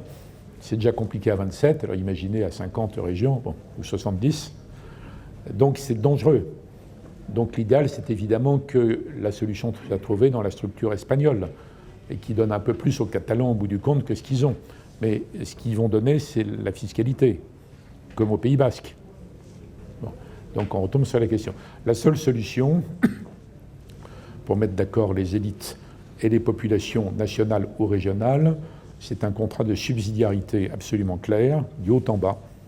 Donc voilà ce qui est fait au niveau européen, et que ça, et la Commission arrête de grignoter. Voilà ce qui reste au niveau des États-nations, qu'on va re-responsabiliser, et qui vont arrêter de dire que ce n'est pas eux, c'est l'Europe, qu'on ne sait pas qui, tout ça. Et voilà ce qui est aux régions, et après on se stabilise. Donc il faudrait une sorte de conférence subsidiarité, c'est vieux terme théologique, comme quoi on ne fait au niveau au-dessus que ce qu'on n'est pas capable de faire en dessous. Delors en parlait beaucoup. Il n'a pas pu l'imposer. Il en parlait, à mon avis, pour freiner Pascal Lamy, d'ailleurs. Enfin, bon. Et puis Juncker en reparle, mais c'est très compliqué à faire. Moi, je crois que dans sortir l'Europe de l'ornière, c'est redémarrer par une conférence de subsidiarité, claire et nette, mais ça veut dire réduire les pouvoirs de la Commission telle qu'elle est. Donc c'est une conférence, dans mon esprit, des gouvernements. Pas avec la Commission au début, qui va torpiller, mais ça, il faut des gens prêts à trancher dans le vif.